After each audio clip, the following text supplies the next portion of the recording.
어제 2번, 오늘 오전에 한 번, 3번 했네요. 이제 4번째 제가 설교를 하게 되었습니다. 첫째 날 낮에는 제가 예수 그리스도에 대해서 함께 말씀을 나눴습니다. 예수님이 누구신가? 예수님이 누구신가? 그 다음에 저녁에는 하나님과의 관계, 그렇죠?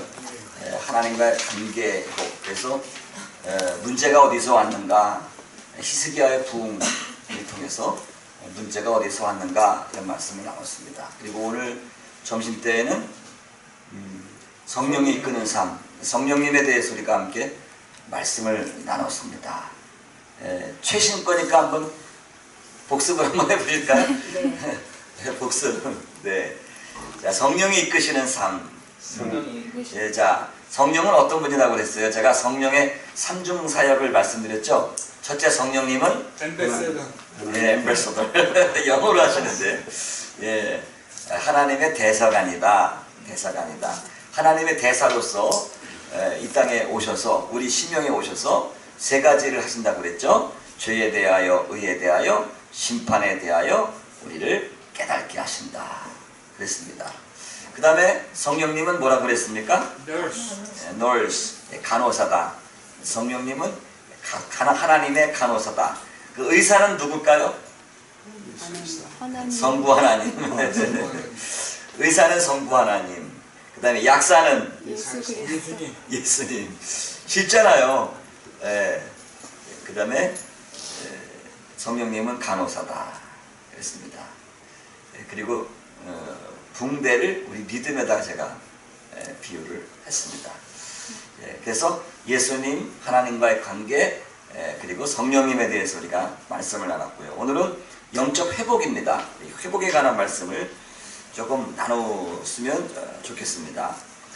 요즘 어떻습니까? 우리 한국 사람뿐만 아니라 요즘 현대인이 정말 제일 현대인들에게서 무서운 병이 뭘까요? 암도 무섭지만 사실 암보다 더 무서운 병이 있어요. 그게 뭐냐면 우울증이에요.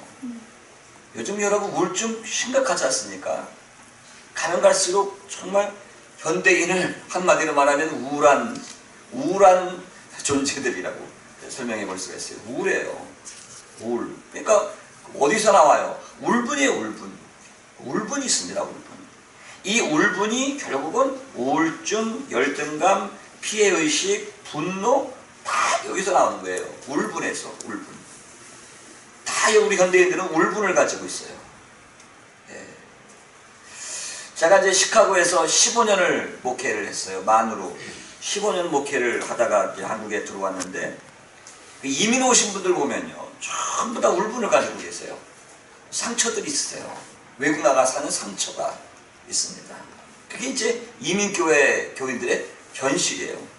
왜 그러냐면 말이 일단 잘 안 되잖아요. 영어의 문제도 있죠. 문화의 문제도 있죠. 또 살다 보면 인종차별도 당하죠.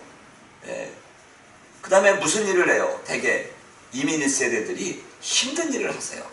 세탁소라든지 뭐 흑인들 상대로 자파점을 한다든지 정말 뭐 네일샵도 한다든지. 네일샵이요, 이게 쉬운 일이 아니더라고요. 우리는 뭐 손톱에다가 그림 그리고 이런 것만 알잖아요. 참 이게 냄새가요. 그 무슨 냄새예요? 그 아세톤 냄새 같은 거. 약품 지워야죠. 예? 참 이게 너무 힘들더라고요. 네일샵 하시는 분들도. 그러니까 외국 나가서 정말 다 자기 몸 깎아 먹고 살아요. 그러다 보니까 어땠습니까? 많은 고난과 역경을 겪다 보니까 이민 와서 사시는 분들이 울분이 있더라고요, 울분이. 그러니까 그 울분이 어디서 끝나요? 자기서 끝나면 되는데 어디까지 그 울분이 이어집니까? 가정으로 가고 교회에서도 그 울분이 뭐 여지없이 막 표출됩니다. 그래서 이민교회가 아주 문제가 많잖아요. 그렇죠? 외국에 자주 가시면 알겠지만 정말 복잡한 데가 이민교회예요. 이민교회.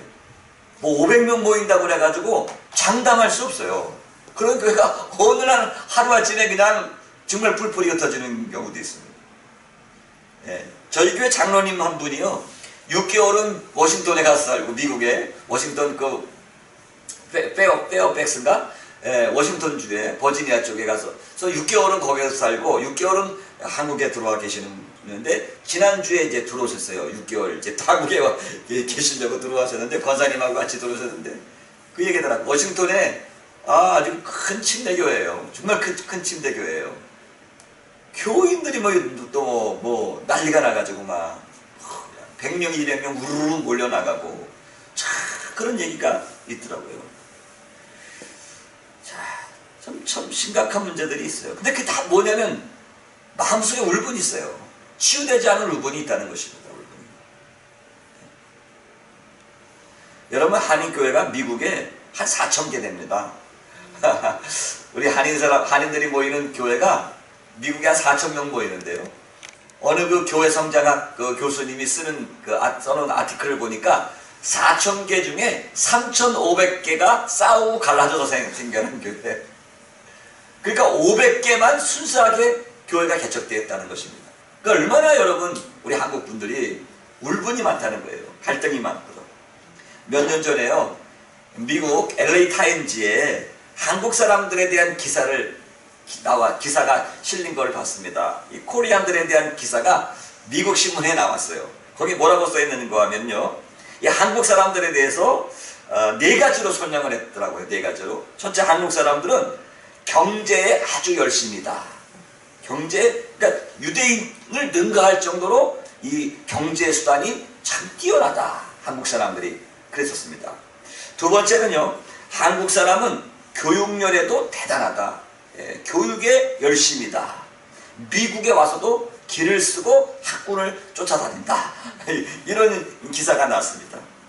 그 다음에 세 번째, 한국 사람들은 어딜 가나 교회를 세운다. 교회를 세운다. 여러분 동의하십니까? 유대인들은 10가정만 모이면 회당 만들잖아요. 시나고그 만드는데 우리 한국 사람들은 어디가 살든지 10가정만 모이면 예배당 교회 개척하고 어디서든지 목사 전도사 불러다 줬습니다. 하여튼간.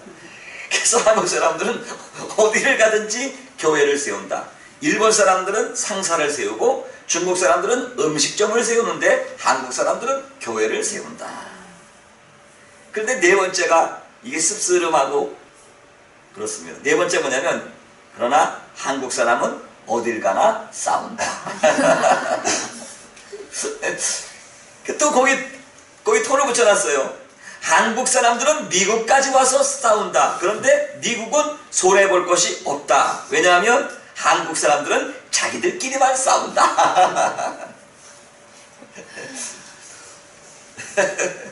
그 청년운동, 미국에서 청년운동하는 그 그룹이 있어요. 자마라고. 여러분 들어보셨어요? 자마. 김충근 교수님 유명하신 분이에요. 그 워싱턴 시애틀주 그 주상원 의원도 하신 분이고 아주 대단한 분이에요. 근데 이 자마 대표의 김충근 교수님이 오늘날 세미나를 하는데 그런 얘기를 하더라고요.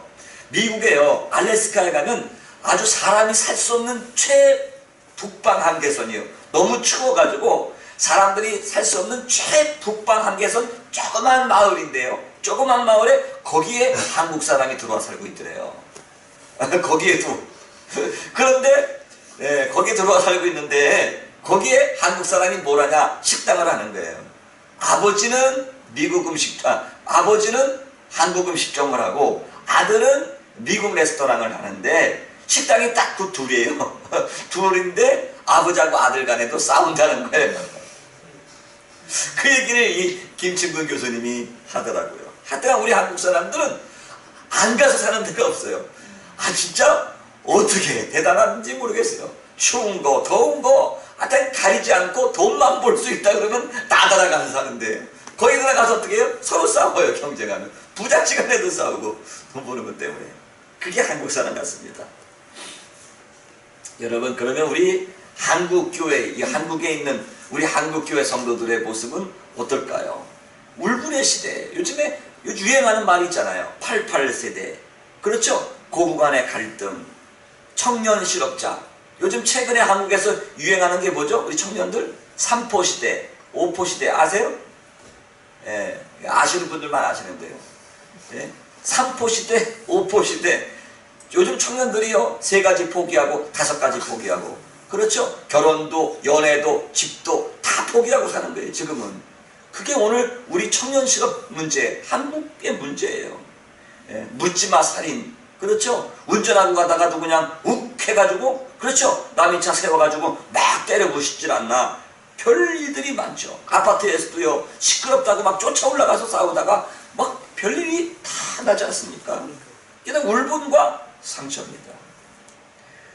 저는 이제 우리가 살고 있는 이 시대를, 이 시대의 정신을 세 가지로 한번 정의해 봤습니다. 우리가 살고 있는 이 시대의 정신은 세 가지 특징이 있는데, 첫째는 종교다원주의죠. 종교다원주의입니다. 이것은 뭐냐면 신앙의 절대성을 포기하는 거예요. 하나님, 유일하신 하나님을 믿는 그 신앙의 절대성을 포기해 버리는 거죠. 영적인 분명한 기준이 없어요. 모든 것이 다 상대적이라고 생각을 합니다. 이것이 종교다원주의예요. 절대 하나님의 주권을 인정하지 않습니다. 두 번째는요, 포스트 모더니즘이라고 정의해 볼 수가 있습니다. 이 포스트 모더니즘의 특징이 뭐냐면 탈권위예요. 탈구조, 탈질서. 권위를 인정하지 않습니다. 그렇죠? 대통령의 권위도 인정하지 않고, 하나님의 권위도 인정하지 않고, 교회의 권위도 인정하지 않는 탈권위, 탈구조, 탈질서 시대에 우리가 살고 있습니다. 하나님의 주권을 부정하는 시대입니다. 자아가 중심입니다. 철저하게 인본주의고 이기적인 그러한 시대의 풍조에 우리가 살아가고 있습니다. 세 번째는 쾌락적 물질주의 시대입니다. 그렇죠? 이 쾌락적 물질주의, 이 물질주의가 쾌락과 맞물려 돌아가는 것입니다. 성적인 타락과 맞물려서 이 만무리즘이 극대화돼가고 있는 시대에 우리가 살아가고 있습니다. 그런데요, 엘리야가 살던 시대가 아마 좀 비슷한 시대가 아닌가 생각이 듭니다. 오늘 우리가 읽은 본문의 말씀이 엘리야 시대인데요, 엘리야 시대의 역사적인 배경을 조금 제가 설명을 하도록 하겠습니다. BC 850년경에 이스라엘 오므리 왕조가 들었습니다. 이 오므리 왕조는, 오므리 왕이 구테타를 일으켜가지고 정권을 잡아요. 그리고 그 아들 아합이 대를 이어서 왕으로 승계를 합니다. 이 오므리와 아합은 정말 이스라엘 이 두 부자는 이스라엘 역사 가운데 가장 극악한 왕으로 기록되어지고 있습니다. 그 아들 아합은 어떻게 삽니까? 시돈의 공주, 그렇죠? 바알과 아세라를 섬기는 우상나라 그 시돈의 공주 이사벨을 정략 결혼해서 데리고지 않습니까? 그래가지고 이스라엘의 혼합종교가 돼버리는 거예요. 여호와 하나님만 믿던 나라가 이제 우상 섬기는 나라의 공주를 데리고 오니까 종교가 섞여버리는 거죠. 혼합주의가 돼버렸습니다. 여호와를 믿는 유일신앙이 무너져 버렸습니다. 그래가지고 바알과 아세라 우상을 섬기기 시작을 했습니다. 여러분, 바알과 아세라 신이 뭐예요? 한마디로 말하면 다산과 풍요의 신 아닙니까? 다산과 풍요의 신이에요. 탐심이 중심이 되는 신입니다. 이럴 때에 이 민족적인 어려움 속에 하나님의 말씀이 끊어져 버렸습니다. 암흑기를 맞이하는 것입니다. 그래서 3년 6개월 동안 어떻게 됐어요? 하늘에서 비가 내리질 않습니다. 하나님의 심판을 받아서 땅이 황폐해진 것입니다. 여러분, 이때 엘리야가 등장을 하죠. 그래서 잘 아는 대로 갈멜산에서 영적 대결을 하지 않습니까? 바알과 아세라 신을 섬기는 850명과 엘리야 한 사람이 영적 대결을 해가지고 엘리야의 제단에 뭐가 내렸나요? 하늘에서 불이 내렸습니다. 그래서 엘리야가 승리를 하지 않습니까? 그리고 바알과 아세라 신을 섬기는 그 우상 선지자들 850명을 처단을 합니다. 대단한 승리를 하고 엘리야가 기도했더니 마침내 닫혔던 하늘에서 정말 장마비 같은 비가 그냥 쏟아졌습니다. 참 엘리야 대단한 능력의 사람 같아요. 참 대단한 사람 아닙니까? 그런데요, 오늘 말씀은 이렇게 엄청난 하나님의 능력과 기적을 행했던 엘리야가 그 갈멜산 영적 대결이 있은 후 바로 그 다음 날이에요. 바로 그 다음 날. 뭐 일주일 지난 것도 아니고 영적 대결을 하고 바알 선지자를 처단하고 하늘에서 비를 내리게 한 바로 그 다음날 이세벨의 협박이 오죠. 그렇죠? 내 너 죽이겠다. 이세벨의 말 한마디에, 협박 한마디에 엘리야가 광야로 도망쳐가지고 로뎀나무 아래 앉아서 죽기를 구하고 있습니다. 참. 여러분 생각해 보십시오. 아마 이것이 우리들의 현실의 모습은 아닌가. 어느 때는 갈멜산에서 우뚝 서서 하나님의 능력 있는 선지자로 섰다가 바로 그 다음날 쭉 슬럼프로 빠져가지고 로뎀나무 아래 쓰러져 있는 엘리야의 모습이 바로 저희들의 모습이고, 우리는 이러한 엘리야와 같이 하루에도 몇 번씩 갈멜산과 로뎀나무를 오고 가면서 실망하고 낙심하고 우울하고 울분에 쌓이고 할 때가 얼마나 많은지 알 수가 없습니다. 야고보서 5장 17절에 보면은 거기 그런 말씀이 있습니다. 엘리야는 우리와 성정이 같은 사람이다. 인간의 한계를 보여주는 말씀입니다. 이 엘리야가 왜 그렇게 절망했을까? 그 엘리야가 절망한 과정들을 제가 한번 좀 문맥을 살펴가면서 연구를 좀 해봤습니다. 엘리야가요, 이세벨이라고 하는 여자 왕비의 말을 듣고 절망을 합니다. 극도로 우울해지는 거예요. 그러니까 우울증에 걸려버린 거예요. 급성 우울증에 걸려버린 것입니다. 그래가지고 이 이스라엘이니까 갈멜산이 있는 곳은 이스라엘 최북단입니다. 그렇죠? 이스라엘 최북단에서요, 단지역입니다. 갈멜 지역입니다. 그 최북단에서 최남단으로 어디까지요? 부엘세베까지 도망을 칩니다. 그게 몇 킬로가 되냐면 한 140킬로가 되는 거예요. 140킬로의 거리를 엘리야가 두 사환 데리고 뛰어서 밤새도록 뛰어가지고 도망을 쳐옵니다. 그리고 부엘세바에서 두 사환을 거기에 머물게 합니다. 그리고 오늘 4절에 나오죠. 그리고 4절에 보니까 스스로 광야로 도망갔다. 스스로 광야로 도망갔다. 누가 광야로 도망가라 그런 것도 아니죠. 떠다 민 것도 아니에요. 제 스스로 광야로 들어가는 거예요. 우울증 걸린 분들 보면 꼭 그런 증세가 나와요. 자기 스스로 무너지는 거예요. 네? 자기 스스로 광야로 들어가 버려요. 고독한 장소로. 누가 떠미는 것도 아니죠. 환경에 변함이 없는데 이 우울증 걸린 사람들을 보면 자기 스스로 돌아가 버립니다. 광야로 얼마를 더 가요? 하루길쯤 더 들어갑니다. 여기 뜨거운 광야에서 하루길을 간다. 그럼 얼마나 갈까요? 한 20km 갈까요? 30km? 그러니까 부엘세바 최남단 경계 지역에다가 두 사원 떨어뜨려 놓고 자기 혼자 한 20-30km를 또 광야로 도망가는 것입니다. 더 들어가는 것입니다. 그리고 로뎀나무 아래 쓰러집니다. 완전히 다운됐어요. 완전히 번아웃 됐어요.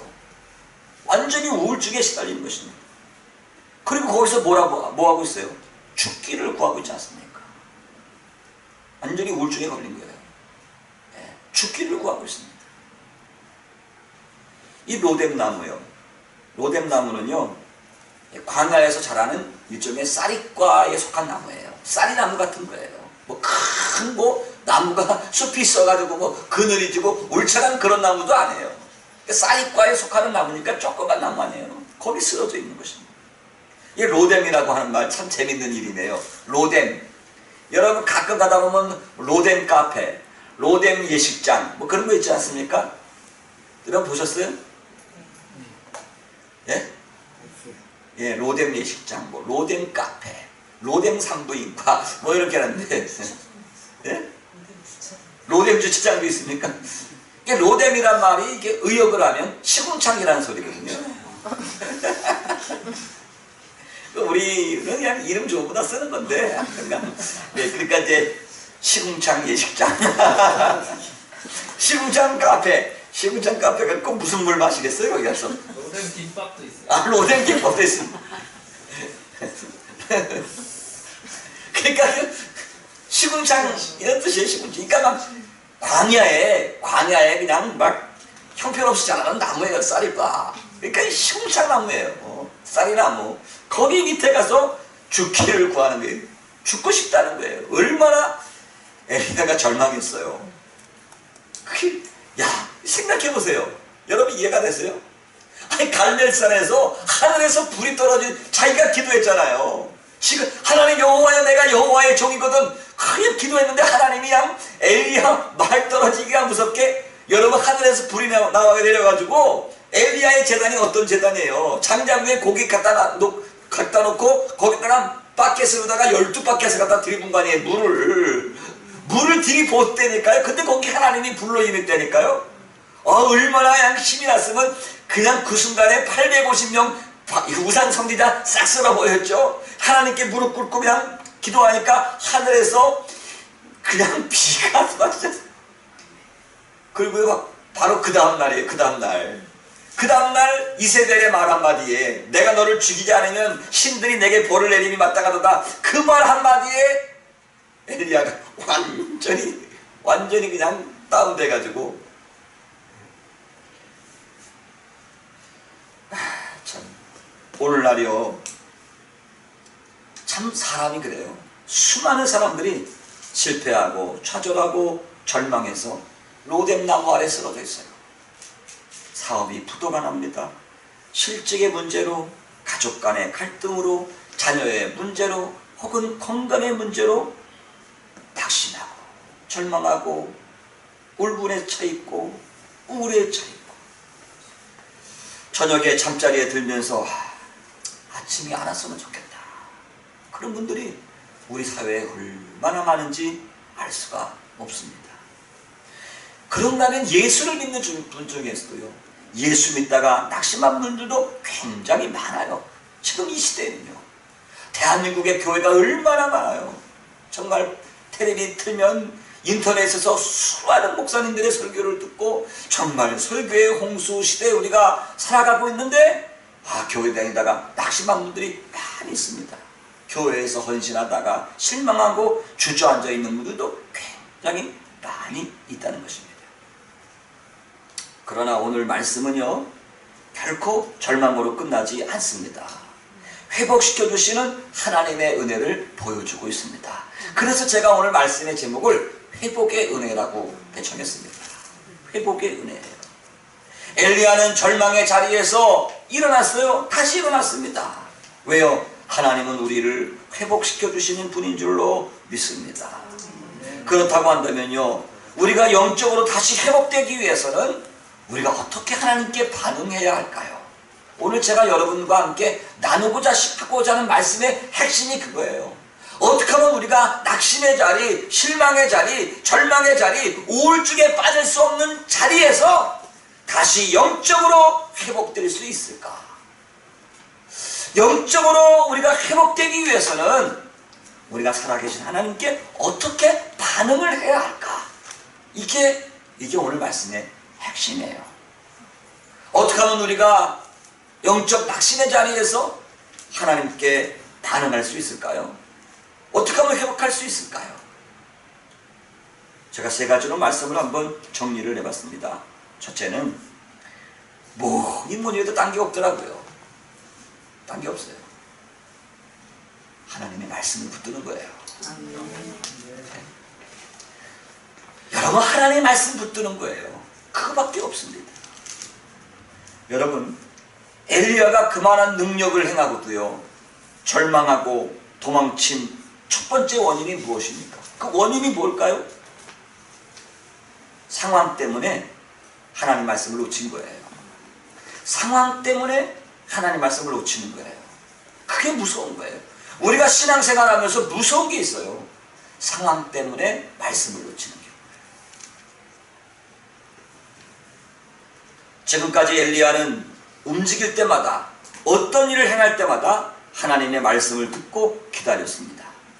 무슨 일을 만나도 엘리야는 하나님께 묻고 하나님의 말씀을 기다렸습니다.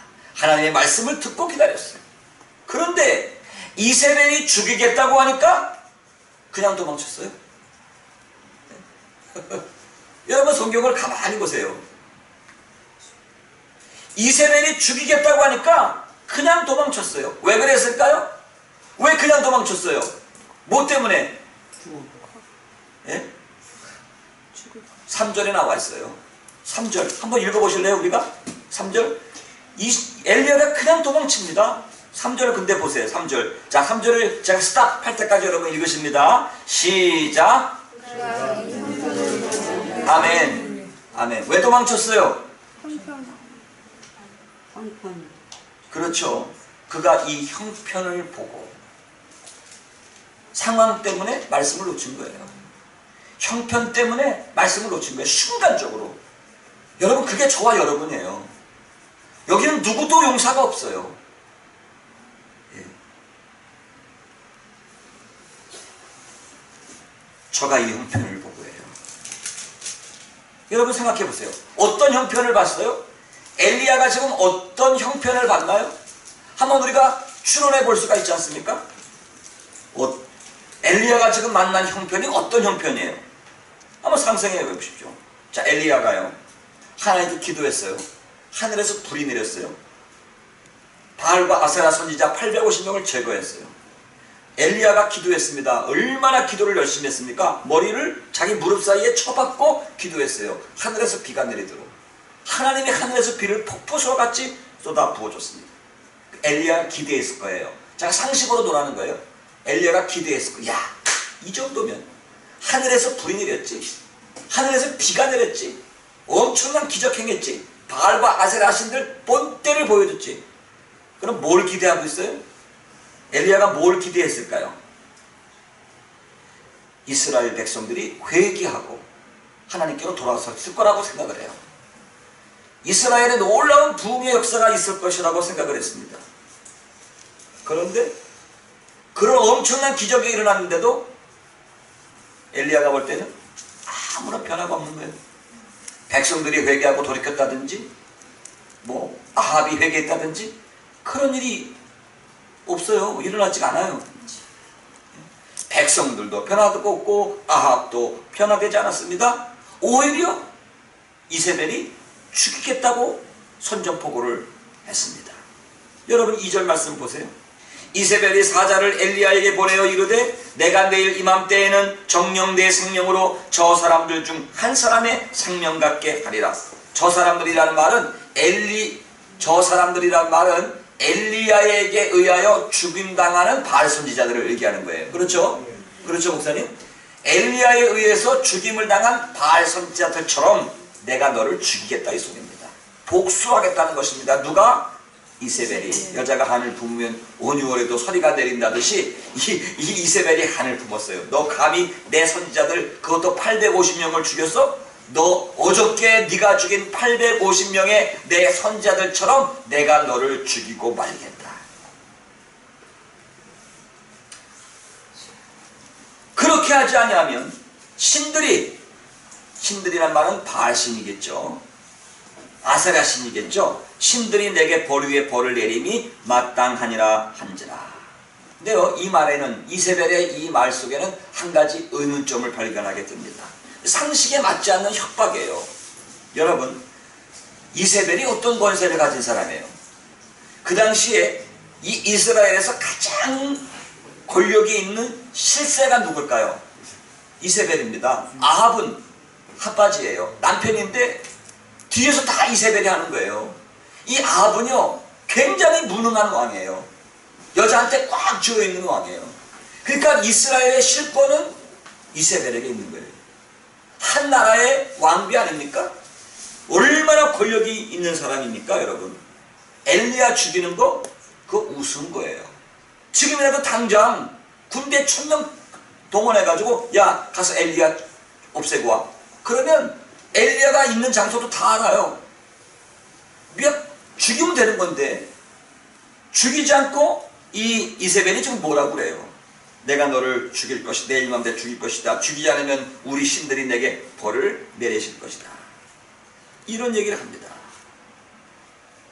신들이 내게 벌 위에 벌을 내리니 마땅하니라 한지라. 이러한 협박은요, 바로 엘리야의 싸움이 영적 전쟁이라는 것을 암시해 주고 있는 구절입니다. 사실 이세벨은요, 엘리야가 두려운 거예요. 엘리야가 이세벨을 두려워하는 것 그 이상으로 이세벨은 지금 엘리야가 두려운 거예요. 아니, 엘리야 배후의 역사하시는 하나님이 두려운 거예요. 그래서 엘리야를 죽이기보다는 낙심케 하고 절망케 만들어가지고 스스로 엘리야가 국경 바깥으로 도망가도록 하는 것이었습니다. 그게 이세벨의 작전이에요. 마귀의 전략은 언제나 비슷합니다. 절대로 우리를 직접적으로 죽이지 못해요. 마귀가 어떻게 합니까? 끊임없이 성도들을 참소하고 위협하고 두렵게 만들어요. 그래서 내 스스로 낙심하게 만든다니까요. 엘리야가 이 이세벨의 말 한마디에 스스로 낙심한 거예요. 스스로 광야로 도망간 것입니다. 왜요? 이세벨이 얼마든지 권력으로 따지면은 엘리야 죽일 수 있어요. 그런데 이세벨은 엘리야가 두려운 거예요. 마찬가지예요. 마귀는요, 성도가 두려워요. 우리 안에 있는 예수님이 계시기 때문에 마귀는 우리가 두려워요. 우리가 마귀를 두려워하는 것보다 10배 이상 마귀가 우리를 두려워해요. 왜요? 우리 안에 예수님이 계시거든요. 우리 안에 성령님, 오늘 제가 아까 얘기했잖아요. 성령님은 드웰링하는 사람이에요. 드웰러예요. 테나안트예요. 우리 안에 거하시는 분이에요. 예수 믿으면 성령이 우리 안에 거하시잖아요. 그러니까 악한 영들은요, 우리를 엄청 무서워해요. 공격할 수가 없어요. 단 어떻게 합니까? 참소하죠. 위협하죠. 두렵게 만들어가지고 우리 스스로 낙심하게 만들고 우리 스스로 우울하게 만들고 우리 스스로 분노하게 만들고 우리 스스로 광야로 도망가게 만들어요. 그게 마귀가 하는 거예요. 엘리야가 순간적으로 거기에 말려들었어요. 그 결과 스스로 도망했습니다. 스스로 자신을 고립시켰습니다. 그리고 로뎀나무 아래 앉아서 죽기를 구했습니다. 여기서 이 형편을 보고 그랬죠? 이 형편을 보고 보다, 보다라는 동사에 나와요. 보다. 한번 따라서 해보실까요? 보다. 보다. 이 보다라고 하는 히브리 동사 단어는 라아 그렇게 얘기합니다. 라아. 이 라아 한번 따라서 해볼까요? 라아. 이 라아입니다. 라아. 이 라라고 하는 말, 보다는 말은 그런 뜻이에요. 숙고한다, 몰입하여 생각한다, 이런 뜻이에요. 숙고하다, 몰입하여 생각하다.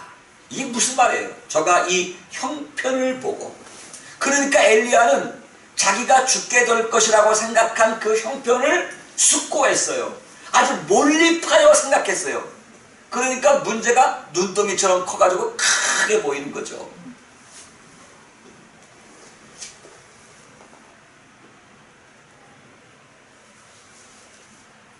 여러분, 형편을 묵상하면요 반드시 시험에 빠집니다.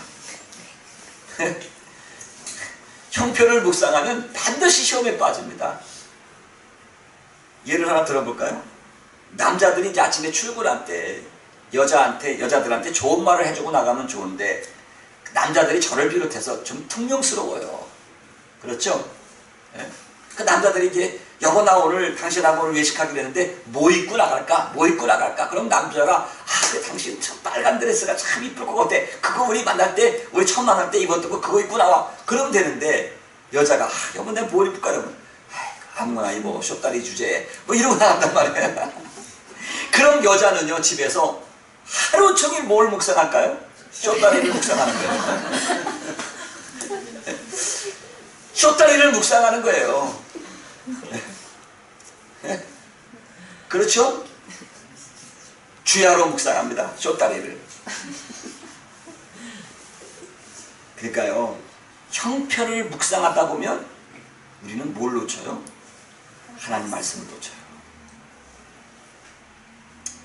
하나님의 말씀을 놓치고 내 감정, 내 생각, 내가 살아온 방식, 내 주관, 내 소견대로 자꾸 묵상하다 보면 실패하는 거죠. 엘리야가 형편을 묵상했어요. 이세벨이 죽인다고 하는 형편. 여러분, 갈멜산의 대결. 갈멜산에서 하나님이 불을 내려서 응답해 주셨는데 그 갈멜산에서 대결하자. 그렇죠?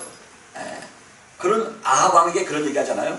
당신의 선지자를 다 불러 모아라. 영적 대결하자. 이걸 누가 제안했어요? 전에 엘리야가 제안했어요. 근데 성경에 제가 읽어보니까요 하나님이 엘리야한테 그런 대결해라 시킨 적이 없더라고요. 여러분 읽어보셨어요?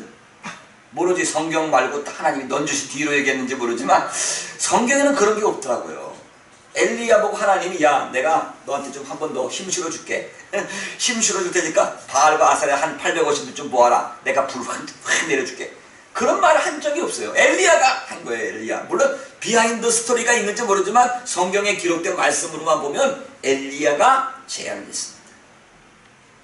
예. 하나님이 명령했다는 기록이 없어요. 그런데 거기에 그 엘리야의 제단에 불이 임했습니다. 하나님이 불이 임했어요. 결과적으로 엘리야가 승리했습니다. 그래서 엘리야는 자기가 믿는 하나님이 참신이라는 것을 증명했어요. 그리고 백성들도 하나님이 참신인 것을 알고 굉장히 두려워했습니다. 그렇죠? 거기까지예요. 백성들이 두려워했습니다. 괜찮아. 지환이 괜찮아. 백성들이 두려워했어요. 두려워했어요. 그런데요, 그 결과 백성들이 두려워해가지고 백성들이 회개하고 돌아섰습니까? 어때요? 갈멜산 사건 뒤에 백성들이 회개하고 돌아섰어요? 그런 기록이 있습니까? 없어요. 하늘에서 불이 떨어지는 기적이 일어났는데 백성들이 회개하고 돌아섰지 않습니까? 아합과 이세벨이 항목하고 돌아섰습니까? 그렇지 않습니다. 변한 것이 하나도 없습니다. 하나님은 여전히 침묵하셨고 그래서 엘리야는 낙심했습니다. 그리고 광야로 도망쳤습니다. 하나님의 말씀을 놓치고 형편을 묵상하다가 두려움에 빠져서 도망친 것입니다. 자, 이때 하나님은 절망한 엘리야를 어디로 인도하셨습니까? 호렙산으로 인도하셨습니다. 그렇죠? 절망한 엘리야를 호렙산으로, 오늘 성경 말씀 8절에 보면 하나님의 산 호렙에 이르니라, 거기서 끝이 났는데 그 뒤에는 제가 안 읽었습니다만은 하여튼 하나님은 절망한 엘리야를 호렙산으로 인도하여 주셔서 그 후에 4가지의 현상을 보여주십니다. 여러분 성경을 읽으신 분들은 잘 알겠지만 첫째는 호렙산에서 이제 엘리야가 있는데, 첫째는 크고 강한 바람이 산을 가르고 바위를 부수죠. 그렇죠? 크고 강한 바람이 산을 부수고 막 바위가 부서지는데, 와, 엄청난 거죠. 강한 바람이 임하고 산이 갈라지고 바위가 막 깨어지는데 그 가운데 하나님이 계시질 않았다. 하나님이 계시지 않았다. 그 다음에요, 그 바람 후에 지진이 일어났습니다. 엄청난 지진이 일어났는데 그 가운데도 하나님이 계시지 않았다. 지진이 일어났는데도 하나님이 계시지 않았어요. 지진 후에 뭐가 임했습니까? 불이 임했죠. 지진 후에 불이 임했는데 엄청난 현상입니다. 여러분 불이 임하는 경우 보셨습니까? 예? 우리가 모여갖고 찬송하는데 막 불이 임했습니다. 쉽지 않은 거죠. 불이 임하는데 그 불 가운데서도 하나님이 계시질 않습니다. 여기서 불은 갈멜산 제단에 내렸던 하나님의 능력의 불과 같은 것이었을 것입니다. 엄청난 기적의 현상들이었습니다. 그러나 그곳에 하나님은 계시질 않았습니다. 그런데 12절 하반절에 보면, 자, 12절 하반절에 보면, 자, 한번 볼까요? 12절 한번 읽어볼까요? 자, 12절 한번 읽어보겠습니다. 시작. 지진 후에 불이 있으나 불 가운데에도 여호와가 계시지 아니하더니 불 위에 세미한 소리가 있는지라. 세미한 소리가 있었다. 세미한 소리. 강한 바람이 불고 산이 갈라지고 바위가 부서지고 지진이 나고 불이 임하는데도 거기 하나님이 계시지 않아요. 그런데 그 불 뒤에 세미한 소리가 들렸습니다. 이 세미한 소리를 의역을 하면 이런 내용입니다. 석공이 돌을 미세하게 쪼는 소리다. 그런 뜻이에요. 석공이 돌을 미세하게 쪼는 소리. 이게 세미한 음성이에요. 그런 소리가 들렸다는 것입니다. 성경에 보면요, 하나님이 언제 석공처럼 돌을 미세하게 쪼는 경우가 있었어요. 그게 언제죠? 하나님이 미세한 돌을 쪼았을 때, 그때가 언제일까요? 힌트를 드릴게요. 힌트를. 오늘 호렙산과 연관이 있습니다. 시내산과 연관이 있습니다. 언제일까요? 예, 그렇죠. 하나님이 모세에게 말씀을 주실 때, 500년 전에 같은 장소에서 하나님이 모세에게 십계명 돌판을 주실 때 직접 하나님이 돌을 쪼셨어요. 모세에게 말씀을 주신 거예요. 바로 그 현장에서 500년 뒤에 하나님이 엘리야에게 말씀을 주시는 거예요. 그 말씀, 세미한 음성 가운데, 세미한 소리 가운데 하나님이 거기 계셨어요. 바람 가운데서도, 불 가운데서도, 그렇죠? 지진이 나고 바위가 부서지고 불이 임하는데 거기 하나님이 계셨어요. 하나님이 언제 임재하시느냐? 하나님의 말씀이에요. 믿으시기를 주님의 이름으로 축원합니다. 네. 하나님께서는요, 낙심하고 절망하고 우울증에 떨어지고 울분에 휩싸인 그 엘리야를, 그렇죠? 호렙산까지 인도하셔서 거기서 세미한 음성 가운데, 다시 말하면 하나님의 말씀을 붙드는 사람으로 회복시켜 주신 것입니다.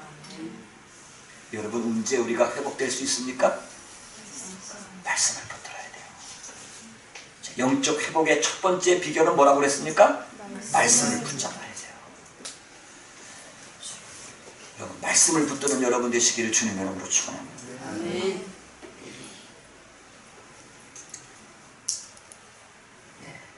시험이 와도, 고난이 다가와도, 절망의 순간을 맞을 때 말씀을 붙들면 우리의 영혼이 회복되는 줄로 믿습니다. 제가 어떻게 예수 믿었는지 간증을 언제 했죠? 예? 월요일은 잘 안 했는데. 화요일 날 첫 시간 했죠. 첫 시간에 예수 그리스도를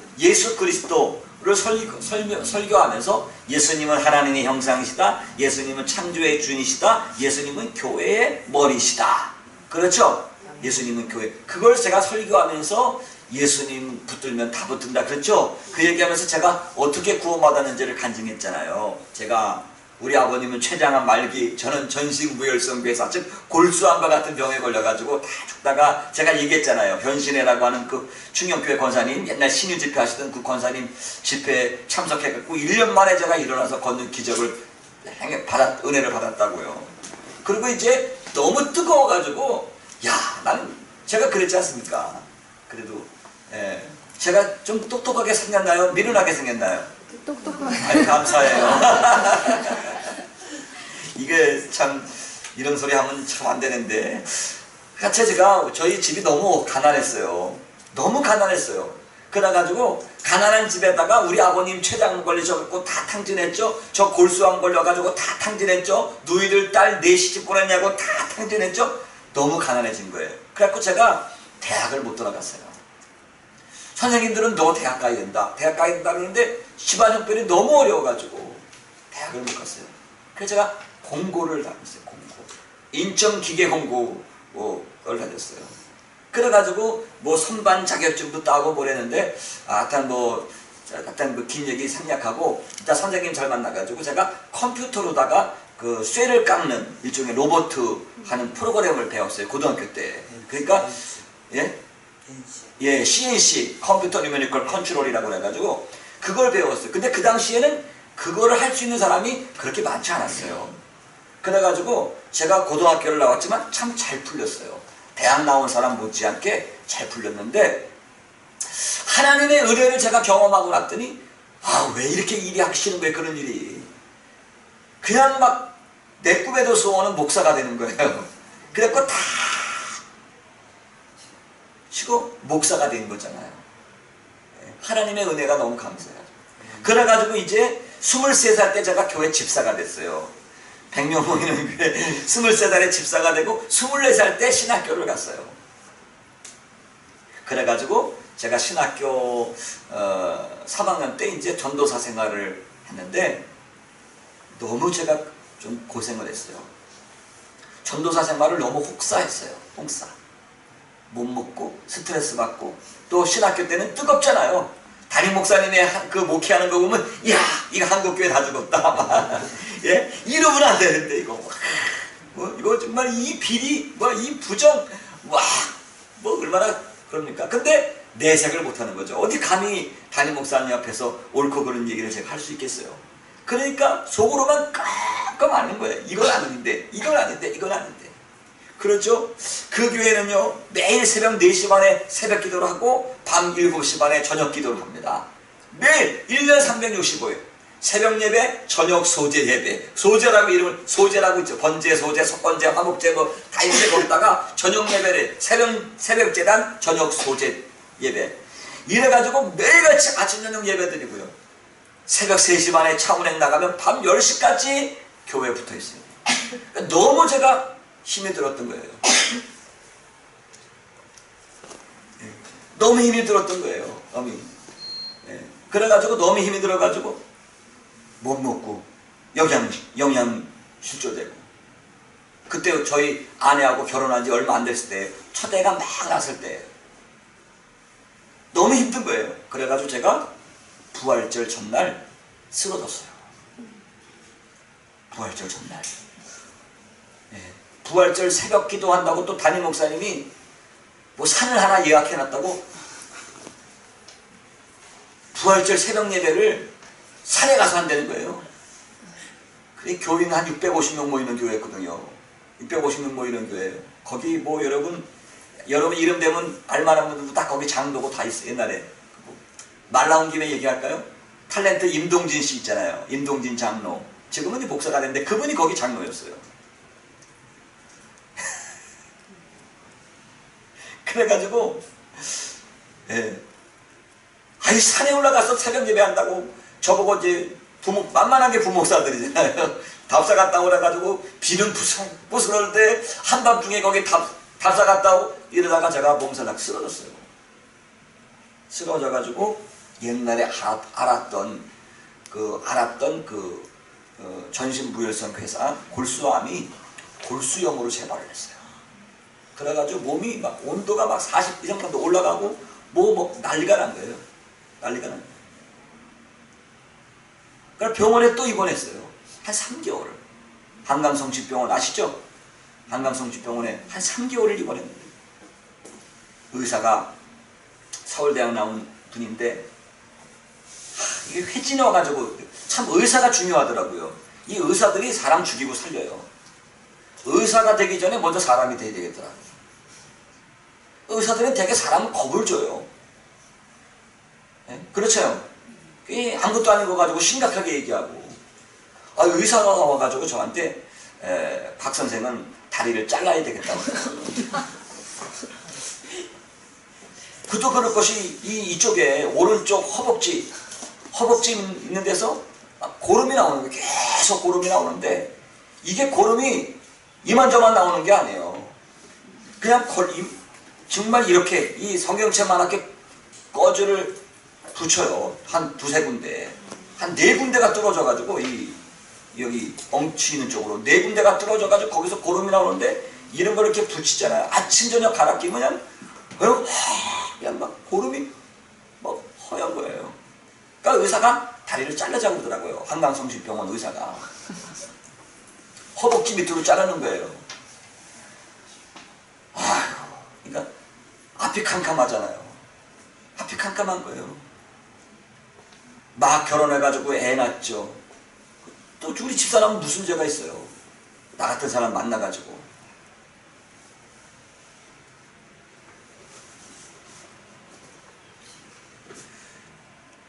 근데 또 엎친 데 덮친 격으로 제가 그 전년도에 서울신학대학을 들어갔어요. MDB를 신대원을. 공부하고 이게 난리가 난 거예요 지금. 더 이상 그 교회 사임을 그 교회에 더 다닐 수가 없어요. 사임을 해가지고 이제 병원에 입원해 있는 거예요. 3개월. 다리 자른다고 생각해 보세요. 정말 앞이 깜깜하더라고요. 매일 눈물로 자살을 할까? 눈물로 병원에서 이렇게 있는데 어느 날 낯선 분들이 신방을 왔어요. 저 모르는 분이에요. 남자 권사님하고 여자분이 한 5-6명 저를 찾아왔더라고요. 여기 곽호경 전도사님이시냐고 해서 예. 그러니까 간접적으로 곽 전도사님에 대해서 얘기를 들었다고, 다리를 잘라야 된다고 그러는데 참 안타깝습니다. 그러더라고요. 근데 그분이 어느 교회 권사님이래요. 네, 근데 감리교 권사님이에요. 그러니까 감리교 권사님이니까 남자잖아요. 남자 권사님이 오신 거예요. 그때 한 65세쯤 됐을 거예요. 그 권사님이. 키가 작다만데. 근데 그 권사님 이름이 뭐냐면 장용기예요. 조용기가 아니고 장용기. 네? 장용기 권사님인데 이분이 삼각산을 다니시는 분이에요. 삼각산에 한 20년째 기도하러 다니는 거예요. 자기가 기도팀이 있어요. 한 10대 명이 기도 그룹이 있어가지고 등산 겸 기도하러 겸 20몇 년을 삼각산으로 기도하러 다니시는 분인데 화요일날 목요일날은 낮에 올라가서 기도하고 그리고 토요일 저녁은 밤에 올라가서 구국제단 쌓는 분들이에요. 근데 어떻게 제 얘기를 듣고 오신 거예요. 그래서 자기들이 헌금을 했어요. 십시일반으로 여기저기서 헌금을 해가지고 80만 원을 가지고 온 거예요. 이번비에 그때 쓰라고. 제가 그도 그럴 것이 가난한 신학생이 무슨 돈이 있어요. 그때나 지금이나 늘 어려워요. 참 어려워요. 근데 돈을 80만 원을 가지고 딱 와가지고 제 벽에 밑에다 싹 넣어주더라고요. 전도사님 병원비에 보태 쓰시라고. 얼마나 감사해요. 생명부지의 권사님이 와서 딱 그래서 제가 아유 권사님 감사합니다 하고 돈을 받았어요. 그 돈을 받자마자 권사님이 저한테 호통을 치시는 거예요. 전도사가 병원에 입원해가지고 낙심해가지고 절망해가지고 그러고 앉아있으면 하나님 영광 다 가린다고 야단을 치시는 거예요. 당장 퇴원해가지고 나를 따라서 삼각산에 기도하러 올라오라는 겁니다. 제가 그때 기분이 어땠을까요? 여러분 썩어도 준치라고 나는 그래도 신학대학을 나오고 지금 신대원을 좀 등록해 놓은 사람이에요. 소위 전도사인데 죄송합니다. 그때 제 마음을 제가 얘기하는 거예요. 지금은 절대로 그런 교만이 없습니다. 여러분 그때 제 마음이 이런 권사 나부랭이가 죄송합니다. 권사 주제에 지가 알면 얼마나 알고 기도를 하면 얼마나 해. 평신도인 주제에 감히 주의 종 전도사에게 와가지고 훈계를 하고 호통을 쳐? 자존심이 있어가지고 그래가지고 그냥 80만 원을 탁 벽에 속에서 빼가지고 그냥 권사님 얼굴에다가 그냥 던지려고 그랬는데 돈이 왼수지. 돈은 약하잖아요 사람이. 차마 못 던지고 울고라 꼭 참았어요. 그 권사님이 갔어요. 와 시간이 하루 이틀 가는데 너무 마음이 불안한 거예요. 너무 어떡할까? 다리를 자를까? 다음 주에 이제 다리를 자르는 수술을 할까? 어떡할까? 집사람하고 저하고 많이 울면서 고민을 했습니다. 그래서 한국 속담에 2판 4판 공사판이다. 그래가지고 여보 우리 죽으면 죽으리다 말씀 있잖아요. 한번 내려놓읍시다. 다 전도사 다 내려놓고 한번 매달려 봅시다. 그래가지고 일주일 뒤에 한강성시병원에서 퇴원을 했어요. 의사가 아유 크레이지 너 미쳤어? 이렇게 나오더라고요. 생기기는 멀쩡하게 생겨가지고 생기기는 떡소리나게 생겼는데 당신 하는 짓이 이렇게 너무 신앙에 심취해 있다고 그러면서 약이나 줘줄 테니까 항생제나 가져가서 먹으라고. 그래 그 약을 이만큼을 줘줬어요. 그 병원에 나오면서 다 버렸어요. 버리고 그 다음 주에 쩔뚝대면서 지팡이를, 쇠지팡이 있죠. 철공소에 가가지고 쇠지팡이를 하나씩 집사람하고 나하고 해들고 화요일날 낮에 한 9시 반쯤에 이제 거기가 어디냐면은 한번 가보세요 여러분. 참 좋습니다. 불광동에서 조금 지나가면 기자촌이 나와요. 기자촌 중턱에다가 차를 세워놓고 삼각산 뒤쪽으로 올라가는 겁니다. 뒤쪽으로. 그래가지고 한 1시간쯤 올라가면 최고 작은 봉우리가 나와요. 근데요, 일반 관광객들은 전혀 몰라요. 암벽을 끼고 싹 돌아가잖아요. 싹 돌아가면 거기 한 10명, 20명 쫙 앉을 수 있는 딱 공터가 있어요. 산 정상에. 그리고 그게 남향이에요. 해가 쫙 비치고 북쪽을 싹 바위가 가로막고 있죠. 그리고 쫙 공터에 소나무 하나가 딱 서 있어요. 공터에. 그래가지고 이 권사님 기도 일당들이 비닐을 쳤어요. 이 강목 같은 거 갖고 가가지고 거기다가 비닐을 쳐가지고 해가지고 비가 오나 눈이 오나 끝도 없어요. 그 안에 들어가면 아주 따뜻해요. 거기 모여가지고 9시 반에 올라가가지고 예배 드리고, 그리고 이제 각자 밥 사갖고 와가지고 찌개는 권사님이 막 올라가면서 나무 풀이도 캐고 뭐 버섯도 캐고 이래가지고 막 된장 넣고 끓여가지고 거기다 밥 말아가지고 먹고 헤어져가지고 오후 저녁까지 흩어져가지고 기도를 하는 거예요. 그리고 목요일날 밤에는 저희 집사람하고 저하고 둘이 가는 거예요.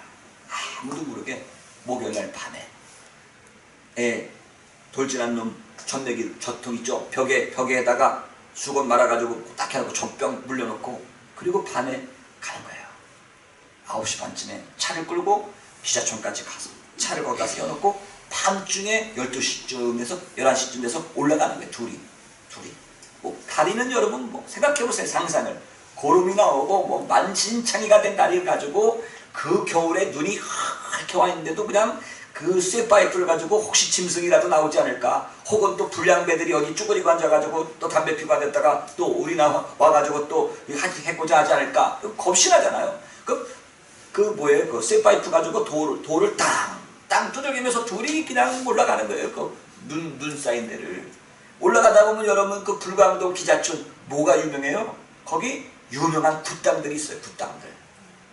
하여튼은 골짜기에 굿당들이 가면 겨울에도 그냥 무당들이 따끈따끈해. 굿하고 가가지고 이제 굿을 막 하고 가면 그냥 거기에 그 골짜기에 향도 안 빠져나가요. 골짜기니까 향냄새가 쫙 진동을 하지. 기분이 더럽게 나쁜데요 정말. 예수 믿는 사람들이 볼 때 정말 기분 나쁜 거예요. 향냄새가 쫙 나는 그 골짜기를 걸어 올라가는 거예요. 그러면 그냥 금방 굿을 하고 가가지고 신이 왔다 간 자리라. 그거에 가면 머리가 쭈뼛쭈뼛 거기를 집사람하고 둘이 거기를 다녔어요. 밤에 올라가요. 산꼭대기 올라가. 밤중에 올라가. 밤중에 보이지도 않지. 잘 달이 뜨면 잘 보이고. 그러면 올라가가지고 바위 틈에 걸터 앉았습니다. 우리 밤에 추우니까 스키복을 하나씩 사가지고 입고 그리고 바위에 걸터 앉아가지고 기도하는 거예요. 딱 걸터 앉으면은 쫙 거기에 보면 이제 거기 홍제동이 보이고 남대문이 보이고 무학재 고개가 보이고 쫙 차들이 막 지나가는 게 쫙 내리다 보여요. 거기 앉아가지고 이제 기도합니다. 두 가지입니다. 하나님, 바람이 불어가지고 저를 이 낭떠러지에 떨어뜨려가지고 데려가시든지. 여러분 북한산이 낭떠러지가 많잖아요. 절벽이에요. 암벽들이 많아요. 바람이 확 불어가지고 저를 여기 떨어뜨려서 데려가시든지, 아니면 살려주십시오. 고쳐주십시오. 그 기도를 합니다. 한 6개월이 되는 것 같아요. 둘이. 그런데 어느 날 하나님 말씀을 읽는데 마음에 확 배기는 말씀이 있더라. 그게 무슨 말씀이냐면 예레미야서 29장 11절에서 13절 말씀이에요. 그 말씀이 저한테 확 배기더라. 예레미야서 29장 11절 말씀 제가 한번 읽어볼까요? 우리 한번 찾아서 읽어보실래요? 자, 어느 분이 한번 찾아서 읽어보시겠습니까? 여호와의 말씀이니라. 너희를 향한 나의 생각을 내가 아나니 평안이요 재앙이 아니니라.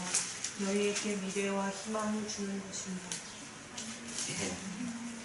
여호와의 말씀이니라. 너희를 향한 나의 생각은 내가 아나니 재앙이 아니라고 평안이요 너희 장래에 소망을 주려 하는 생각이라. 너희는 내게 와서 부르짖으며 내게 기도하면 내가 너희를 들을 것이요 너희가 전심으로 나를 찾고 찾으면 만나리라. 이 말씀이 마음에 확 따로. 그래서 그 다음부터는요 이 말씀을 써가지고 집에다 붙여놓고 힘들고 어려울 때마다 그거 붙이고 다리를 바라보면서 막 고름나는 다리를 바라보면서 낙심하고 절망할 때마다 하나님의 말씀을 붙여놓은 거예요.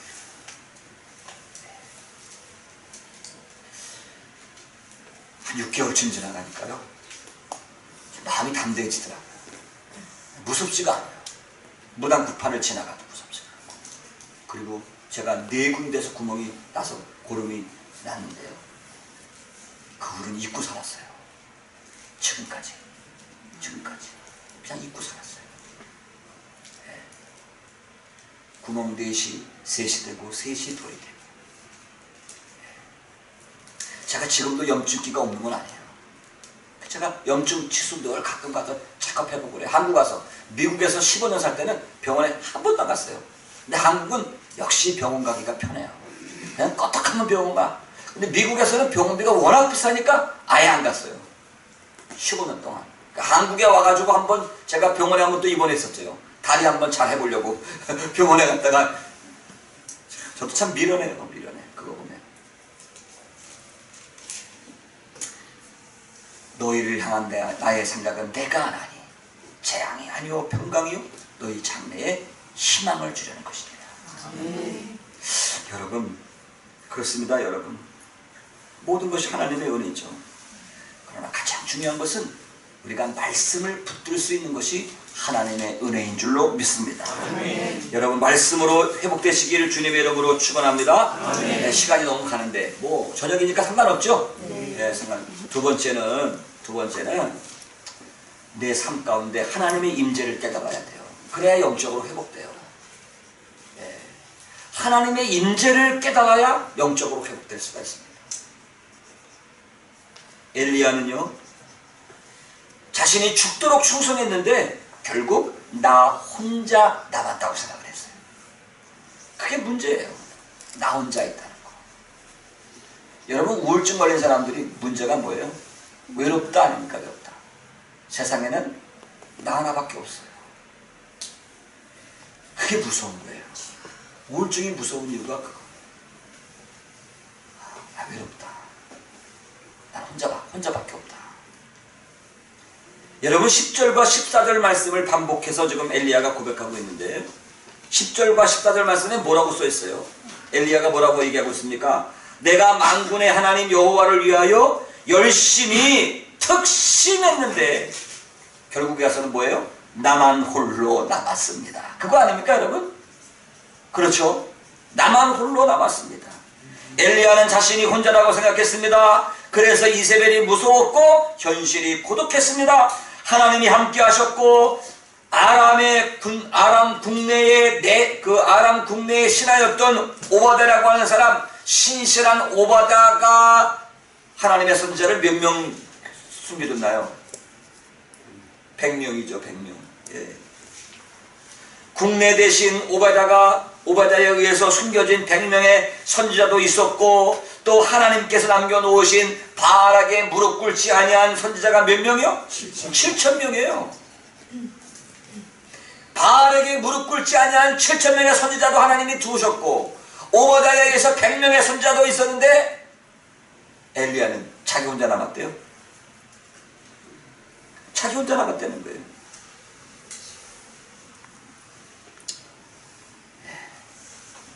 여러분 엘리야는 하나님이 일하시는 걸 못 봤어요.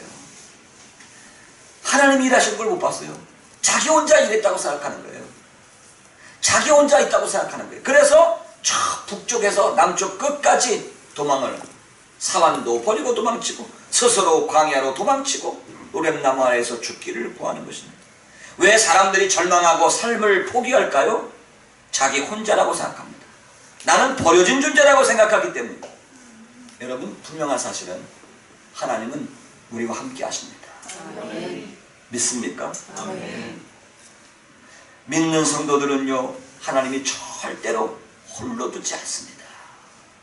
홀로 두지 않습니다. 5절 말씀을 보십시오. 5절 말씀 보면요, 그런 말이 나와요. 하나님이 천사를 보냈지 않습니까? 그렇지 않습니까? 사람들이 나를 위로해 주지 못할 때에는 하나님은 천사라도 보내서 나를 위로해 주십니다. 바로 하나님이 그런 분이에요. 네? 사람들이 저 한국의 관 목사, 저 너무 힘들어 보이네. 저 관 목사 주변에 사람들이 없네. 위로해 줄 사람이 없네. 그러면 하나님은 천사라도 보내주신다니까요. 하나님은 그런 하나님이에요. 네. 이세벨의 협박을 듣고 도망치기 전에 엘리야가 먼저 하나님께 기도했다면 어떻게 됐을까? 기도했다는 내용이 없거든요. 엘리야가 이세벨 말 듣고 도망치기 전에 하나님께 기도를 했다면 어떻게 되었을까? 예? 어떻게 되었을까? 아마 하나님께서는 또 다른 역사하심으로 엘리야를 도와주셨을 것입니다. 그런데 성경은 그런 말씀이 없습니다. 여러분, 분명한 사실은 우리 주님께서는 우리와 늘 함께 하십니다. 성경은 주님께서 우리와 함께 하신다는 기사들로 가득 차 있는 자리인 줄로 믿습니다. 아멘. 할렐루야. 아멘. 네. 여러분 지금은 혼자 있는 게 아닙니다. 하나님이 함께 계시는 것을 믿으시기를 바랍니다. 아멘. 전능하신 주님이 나와 함께 하십니다. 나를 치유하시고 해결하시고 인도하시기 위해서 나와 함께 하시는 것을 믿어야 합니다. 왜 우리가 신앙생활하면서 실망합니까? 왜 낙심합니까? 왜 주저앉고 있습니까? 그 실망의 자리에서 하나님께 간구하십시오. 용기를 내서 하나님의 임재를 경험하고 다시 일어날 수 있기를 주님의 이름으로 축원합니다. 사람들이 없는 광야라고 한다면 하나님은 반드시 천사라도 보내서 나를 위로해 주실 줄로 믿습니다. 또 한 가지는요, 빨리 끝내겠습니다. 또 한 가지는 언제 우리가 영적으로 회복되는가? 그것은 자신의 사명을 올바로 인식해야 합니다. 자신의 사명을 올바로 인식해야 영적으로 회복할 수가 있습니다. 엘리야는요, 자신이 할 일을 다 했다고 생각했습니다. 우상 숭배자들도 처리했죠. 비도 내리게 했습니다. 그런데 백성들은 아직까지도 머뭇거리고 있습니다. 오히려 이세벨은 자기를 죽이려고 한다는 말을 듣습니다. 그러니까 엘리야는 순간적으로 앞으로 내가 무엇을 해야 할지 몰랐습니다. 자신이 할 수 있는 일이라고는 그저 목숨을 연명하기 위해서 도망다니는 것밖에는 없다고 생각했습니다. 한마디로 말하면 절망에 빠진 것입니다.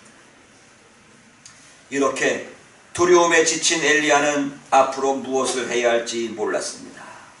하나님은 이러한 엘리야를 호렙산으로 부르셔서 새로운 사명을 엘리야에게 주심으로 엘리야를 회복시켜 주셨습니다.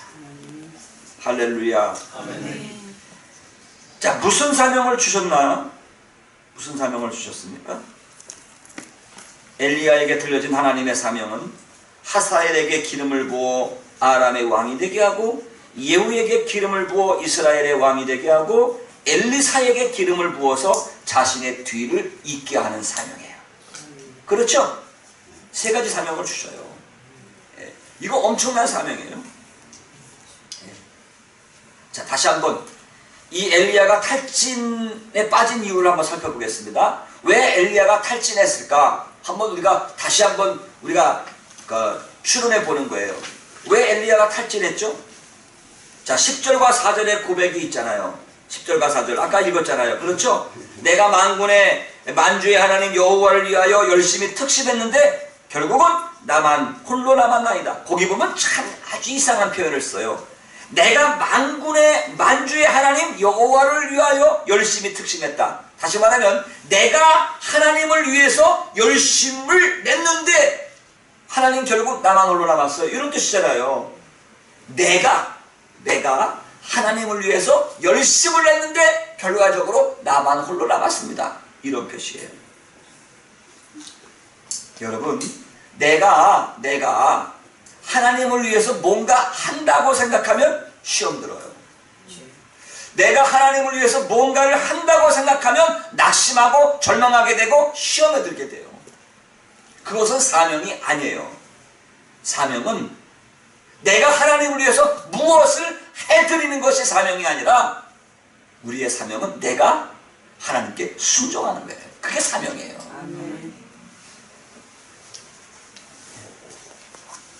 저는 그걸 깨달았어요. 여러분, 사명은 내가 하나님을 위해서 하는 게 아니에요. 사명은 하나님께 순종하는 거예요. 한번 따라서 해보실까요? 사명은 순종하는 것입니다.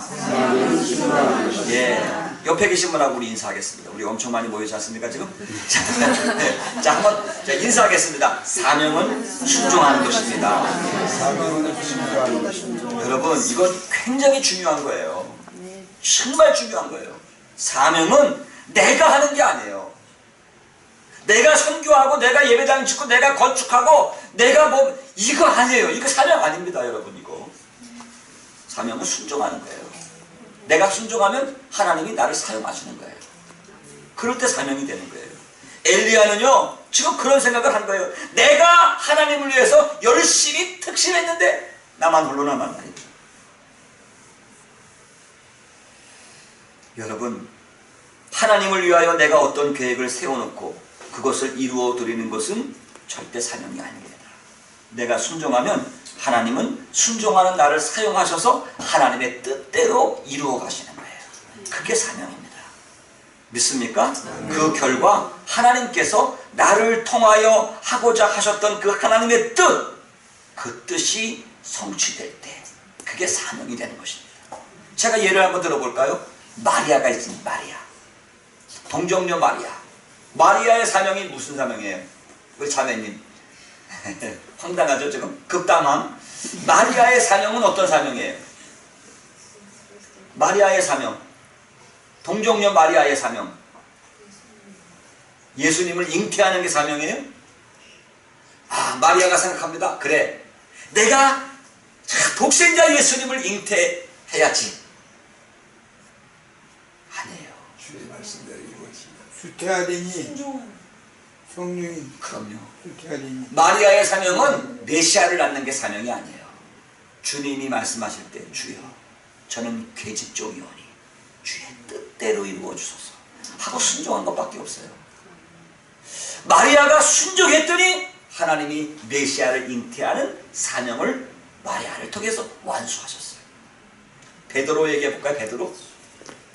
베드로, 주님 저를 수제자로 써주시면 제가 예수님의 1등 제자가 되겠습니다. 그랬어요? 아니에요. 어떻게 했어요? 예수님이 말씀하시니까 베드로가 배와 그물을 버려두고 따랐어요. 순종했어요. 순종했더니 순종의 결과로 예수님의 1등 제자가 됐어요. 베드로를 통해서 이루고자 하시는 주님의 뜻을 이루었습니다. 사도 바울 예를 한번 들어보겠습니다. 사도 바울이 다메섹 도상에서 예수님을 만났을 때에 어떻게 고백했어요? 사도 바울이 주여 제가 이방인의 사도가 되어서 세계를 복음화하겠나이다. 바울이 그랬나요? 아니에요.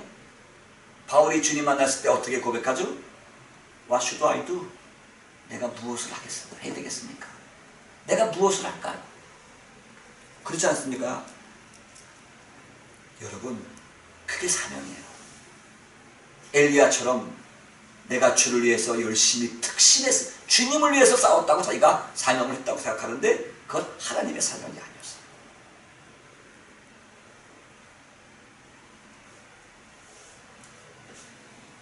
여러분, 마찬가지입니다. 여러분, 우리가 교회에서 재직으로 봉사한다든지 무슨 일을 한다든지 이건 내가 재직으로 사명을 감당하는 게 아닙니다. 재직으로 순종하는 거예요. 그렇죠?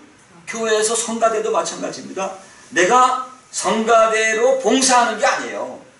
성가대로 봉사하는 게 아니라 성가대로 순종하는 거예요.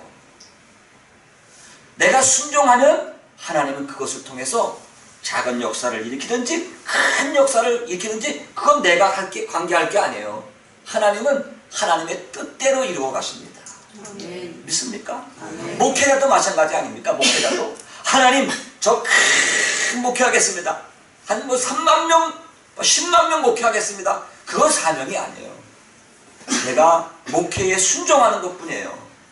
내가 목회에 순종하면 하나님이 나 같은 종을 들어서 10명 목회를 시키든지 1000명 목회를 시키든지 그건 하나님이 하시는 거예요. 그건 하나님이 하시는 거예요. 나는 그냥 순종하면 되는 거예요. 믿습니까? 아멘. 그게 하나의 사명입니다. 그게. 내가 순종하면 하나님이 10명 놓고 목회하는 것 같지만요, 결국 그것을 통해서 인류를 변화시킬 수도 있다는 것입니다. 믿습니까? 아멘. 내가 10명 목회하는 그 속에서 한 사람이 변화돼서 거기서 인류를 바꾸는 위대한 영적 지도자도 나올 수 있는 거거든요. 그러니까 하나님 앞에서는 사명이 큰 게 없고 작은 게 없습니다. 결국은 뭐만 남아요? 순종만 남는 거예요. 순종만. 그래서 여러분, 결국은 우리가 영적으로 회복되기 위해서는 사실 사명을 회복해야 돼요. 사명. 여러분은 사명을 발견하셨습니까? 그래서 행복하십니까? 그렇지 못하다면 여러분 하나님 말씀에 순종해 보도록 하세요. 순종에 도전을 해보세요. 그럼 하나님이 여러분을 하나님 뜻대로 쓰실 거예요. 내가 하나님의 일을 이루어 드리는 게 아니고요. 자, 이제 말씀을 정리를 해야 되겠습니다. 여러분 피곤하시죠? 인생이 피곤하시죠?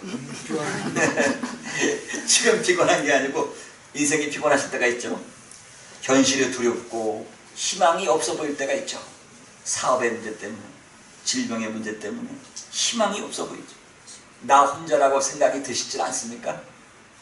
절망의 문제 앞에서 하나님의 자녀라고 하는 정체성을 잃어버리고 믿음도 잃어버리고 사명도 잃어버리지는 않았습니까? 오늘 형편을 묵상하는 자리에서 하나님의 말씀을 붙드시기를 바랍니다. 나 혼자라는 두려움을 떨치고 하나님이 나와 함께 하신다는 하나님의 임재를 확신하시기를 바랍니다. 나 혼자, 결코 나 혼자 있는 것이 아니라 성령님이 나와 함께 하십니다. 내 속에 들어와 거주하고 계십니다. 그리고 여러분 삶 속에서 이루고자 하시는 하나님의 사명을 깨닫고 순종해 보십시오. 그 절망을 희망으로 감싸 안으십시오. 겸손히 주님의 음성에 귀를 기울이십시오. 오늘 나에게 말씀하시는 주님의 사명에 눈을 여십시오. 그리고 순종해 보십시오. 여러분의 영혼이 놀랍게 변화될 줄로 믿습니다. 기도하겠습니다. 살아계신